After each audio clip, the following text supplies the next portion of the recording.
Today on Monkey Life. Operation Siamang.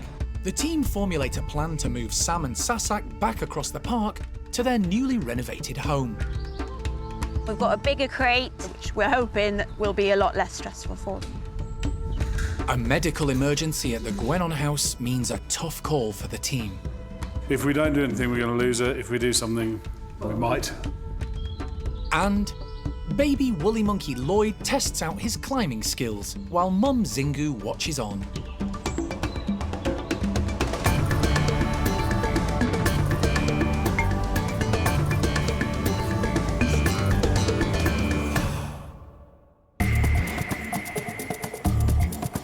Monkey World in Dorset, buried deep in the English countryside, is the largest sanctuary of its kind on the planet.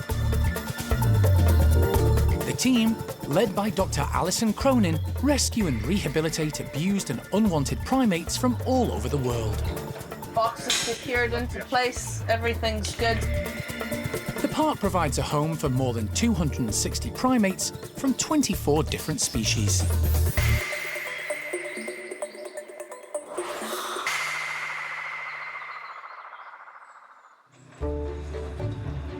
It's a cloudy, wet start to the day, but for the Gibbon team, it's all systems go. Siamangs Sam and Sasak are about to move back from their temporary accommodation at the main Gibbon house to their home at the support building. Perhaps not ideal weather conditions for it, but fingers crossed that it's got to be done rather sooner than later. So, yeah, fingers crossed they do it. The bedrooms and playrooms have been completely renovated and transformed. And work is also well underway on the pair's outdoor enclosure too. They'll have plenty of time to enjoy their new indoor surroundings until they can be let back out into the trees. The team have come up with a different plan for moving the pair of Siamangs after they both became stressed when they were moved individually to their temporary home. The team want to avoid this happening again. We've got a bigger crate that actually fits chimps usually, so that they can both come in at the same time and then travel together, which we're hoping will be a lot less stressful for them. The staff have been crate training the pair together for the last month, and today it pays off. Secure?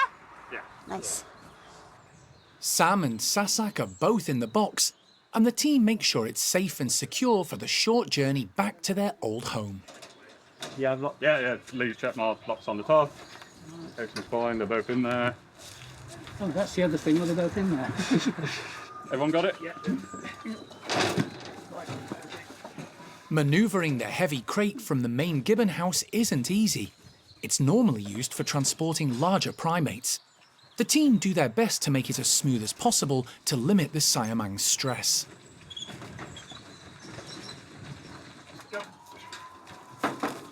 It's a good result.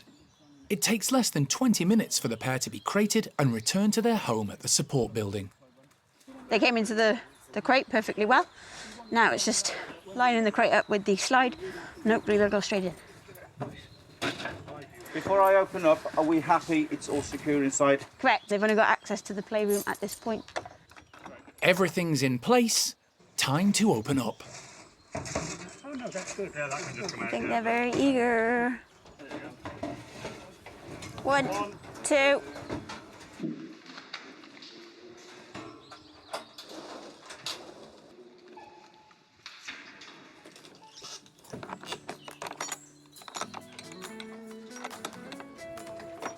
Boom.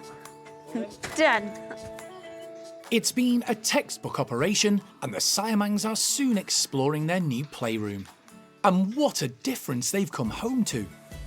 It's been totally revamped with the wooden poles replaced by natural trees and branching, giving the pair more options to move around. Golden-cheeked gibbons Peanut and Pung Yo, who live in the other side of the house, are close by to see their housemates return.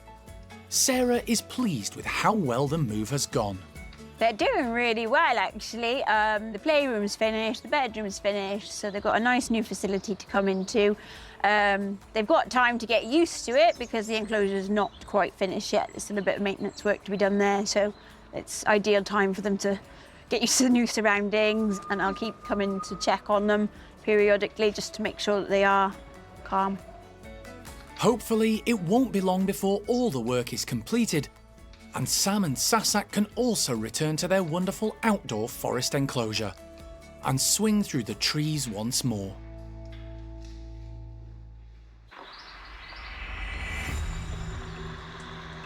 There's a medical emergency at the park. Local vet David Holler has been called in to examine one of Monkey World's youngest primates, 4-year-old Gwenon Nala. For the past week, the normally bouncy Nala has been off her food and very quiet. The primate care staff, in consultation with vet David, have been closely monitoring her, and she's been given antibiotics to counter any possible infection, along with plenty of fluids. But she hasn't responded, and in the last 24 hours, Nala's condition has worsened. We need to do some more now. We need to get some blood, see where we are. So there was a potential of a kidney infection, of which we started treatment for anyway. But yeah, we need to have a look today before she deteriorates even more.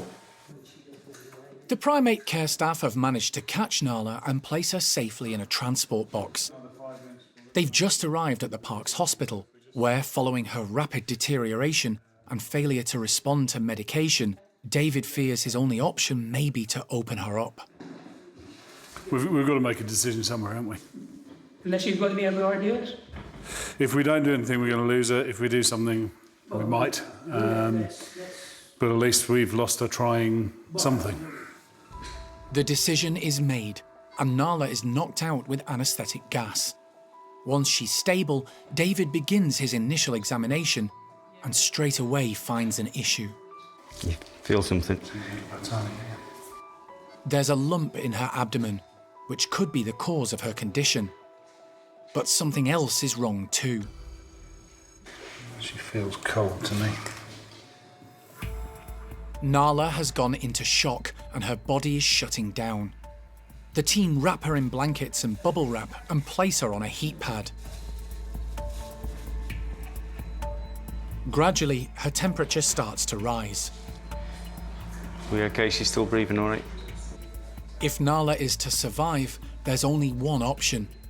David has to operate. As a worried team look on, he makes a small incision in her abdomen, then gently searches through her abdominal cavity to see if he can find a blockage. SpO2 98, 64 heart. He carefully checks along her intestines until he finds the mass. She's actually quite solid, yeah. Is that what you felt? Yeah. But it's going further on into something even firmer in here. There's a blockage between the large and small intestine, and there's no movement in Nala's gut. And it's basically filled up and bunged up near the ileocecal junction. You can't just take that part of the gut out. He can't cut out the affected part of the intestine, so he tries to manipulate the blockage instead. Is there any way of clearing that junction from... Well, what I'm trying to do is just take tiny little bits and milk it through the ileocecal junction and see if we can just get it all to go into the colon. David carefully breaks up the mass in the hope Nala will be able to pass the lumps in feces when she comes round. The team will give her medication to aid the process. There's no obvious reason why the blockage occurred, and David has done all he currently can. He stitches up the wound before Nala is placed into the travel crate and kept warm while she comes round. Having opened her up, found that there was some very, very firm faeces stuck in the ileocecal junction, so the junction between essentially the small and the large intestine. Fortunately, I was able just to milk it all through into the large intestine, clear the obstruction through. So hopefully now she'll pass that naturally, and we haven't had to cut into her intestines. Which hopefully means we'll have a smoother, quicker recovery from this. But she's going to be on the watch list for a good few days yet. So. But 10 minutes later, Nala goes into shock once more.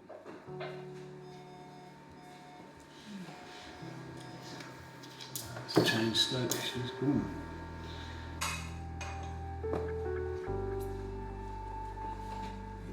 She's stopped breathing, and there's nothing David can do.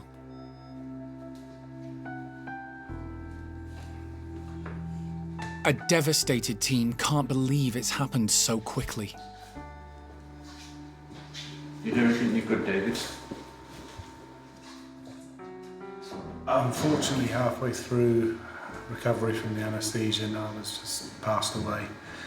It was all a bit too much for her. There was a high chance that she was toxic already, and that things were ahead of us, and she was doing that thing that primates do, which is fighting on and not telling us quite how unwell she was. It's a distressing blow for the staff.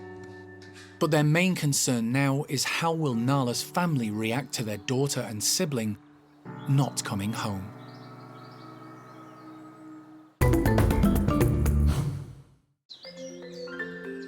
It's been a month since Patas monkey Penelope had her second round of serious dental surgery. All of her remaining teeth were rotten and had to be extracted. Following their removal, she was given pain relief and antibiotics to aid her recovery. Her gums have now started to harden up, but the surgery has meant a rethink of her diet for the primate care staff, as well as considering how to present her meals in future. Softer foods are now the order of the day.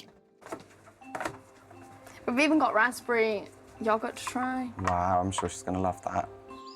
Penelope's partner, Mr. P, can be a bit overbearing when it comes to food, so the team have come up with a plan to distract him while she's eating. This is just to keep Mr. Patas busy. So he is our big dominant male Patas monkey, so if there is anything nice going towards Penelope, he will come over and try to take it away. So this is just a mixture of baby rice and water, so it's just something a bit different from their normal diet to keep them a bit excited and to come over and show a bit of interest. Lovely. Thank you very much. Finn hangs Mr. P's food on the opposite side of the enclosure from Elle, who's about to try and tempt Penelope to join her. The plan works. The greedy male focuses on the rice treat straight away. So we can spend some quality time feeding Penelope because, like Finn said, he's a massively dominant animal, and whenever food's around he doesn't mess about and it's all his and not Penelope's. And for a female that needs food in her old geriatric stage, it's really important that we get that food to her. At first, Penelope's reluctant to cooperate. Penelope, do you want some avo? Got some tagliatelle. Gonna come have a look? But Elle's persistence pays off, and Penelope eventually joins her on the other side of the enclosure to peruse the menu. Just the girl we want. Oh, good job. There's plenty of choice. Cooked sweet potato and pepper, spaghetti and avocado, a particular favourite and very healthy. Obviously, she's got no teeth in her mouth whatsoever, so she's going to find it quite difficult to eat the normal food sources that we do give to these guys. As time goes on, the gums would, stiffen up, harden up, and then it would make it easier for her to try harder foods. She's never going to be able to eat an apple, but definitely try and attempt to eat some of the softer sides of food. She does love her avocado. Penelope no longer experiences the pain her infected teeth caused when eating and appears a lot happier. Yeah, she's loving it. Mr. P's occupied out back, which is great. Penelope's got the first dibs of all of her extras. And you'll probably see she doesn't mess around. She gets it in very quick. Penelope is an old lady and has other medical issues, which may have a serious impact on her quality of life in the future. But the team are doing all they can to make sure her remaining years are as comfortable and rewarding as possible.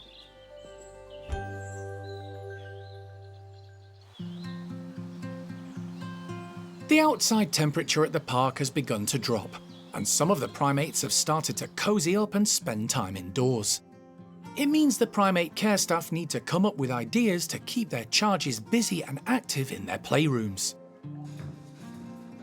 At the Capuchin Lodge, the team have collected up bags of leaves from around the park. Primate care staff member Katie is spreading them all over the floor of the indoor playroom and then concealing grubs, insects and other food amongst them. This is the first time we've put all these big leaves in this year. We do try and do it for them on a regular basis over the winter because it is nice. But yeah, this is the first time they've had big piles of leaves for a long time. So yeah, hopefully they'll enjoy it. There have been some changes at the lodge recently. A few months ago, Sonny left the group and Franco took over as leader. The troop have also had to contend with limited outdoor access, restricted to the caged enclosure. That's because recent storms damaged the main forest enclosure, which now needs serious repair and renovation. At the moment, the group is split just because we've got a lot less space without the forest enclosure. So we've kind of kept the group in separate areas just to keep the harmony a little bit. So we're going to get the group of females in here who we call the low rankers, like Mushroom, Cecilia. And we've got our oldest Capuchin, Dot. She's going to be coming in here today, along with Lizzie. So yeah, there's quite a few of the maybe less familiar faces who will be coming in today. Along with the low-ranking girls will be top man Franco and one of the older boys, second in command Bruce. Once all the slides are open, the troop pile in, with Bruce leading the way. Capuchins love to forage, and the piles of leaves will put their skills to the test.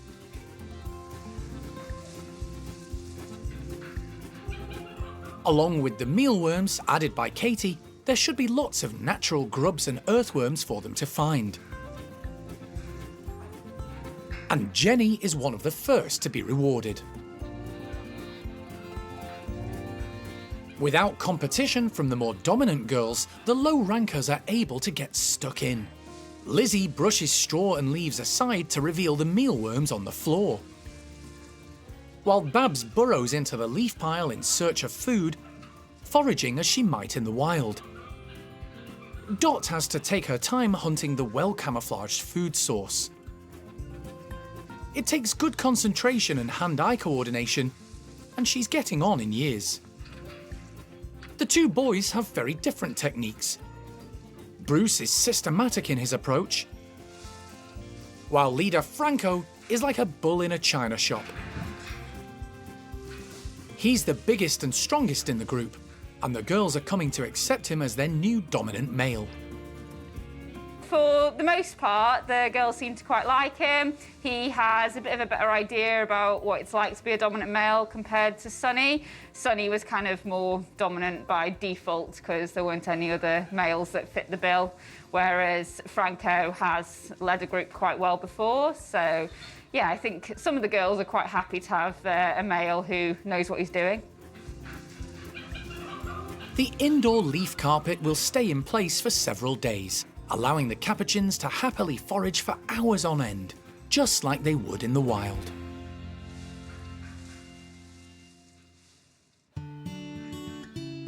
It's nearly 4 months since the park welcomed a surprise baby woolly monkey they named Lloyd. His mum, Zingu, has once again proved excellent at bringing up her infant, and he's thriving in Levar's group, growing up alongside his brothers, a half-sister, and other extended family members. True to character, they're all just a bundle of fun. Levi in particular is really enjoying little brother, and he's kind of encouraged him to kind of play off her a little bit, and we're seeing him becoming quite independent, which again is pretty standard for Zingu babies. She's so laid back and just kind of lets him explore a little bit, isn't too panicked. So yeah, he's thriving so far. At 4 months old, Lloyd is still reliant on his mum. Zingu carries him from A to B, and he's dependent on her for milk. But he's also starting to try solids, testing different items, and watching and learning from his family how they eat and process food. There are plenty of role models for him in this group. Along with Zingu, there's his dad Levar. He's the oldest woolly in captivity in the world, and as a father to 12 babies, he's a very experienced dad. Then there are his older brothers, 4-year-old Leroy and Levi, who's just 2. The siblings are paying a lot of attention to their new brother and starting to engage him in play sessions. Now that he's getting a little bit older and starting to climb off a bit, that he's become the fun little thing to play with, and obviously Zingu keeps an eye to make sure they're not too rough with him. But yeah, he learns everything from his group. That's why it's so important that these animals are sort of nurtured and develop within their families, because that you can't teach that to them. They can only learn that from their families. So yeah, he's watching Zingu. But being a little boy, he needs to learn a lot from the males in the group as well. So his dad is, again, he's an elderly boy, but he's been around a lot, so he can learn a lot about how to mature properly around him. And then, yeah, having 2 big brothers, plus 2 other adult males in the group, so he's got a lot of role models, basically. We just have to hope he chooses the right ones to take after. Recently, Lloyd has been spending some time off Mum, exploring the enclosure and learning how to climb. Today, he's found the perfect structure to practice on and hone his skills. Mum Zingu is never far away and keeps a watchful eye, but Lloyd is never too high off the ground to cause her to worry. And he's also started to use the 5th limb all woolly monkeys have, their long, strong, prehensile tail.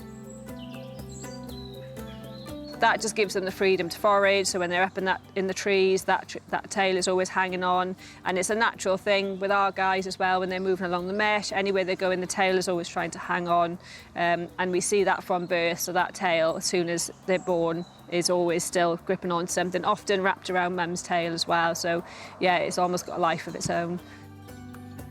So far, so good for this little woolly, and with the support of his close-knit family around him, he has a bright and fun-filled future ahead.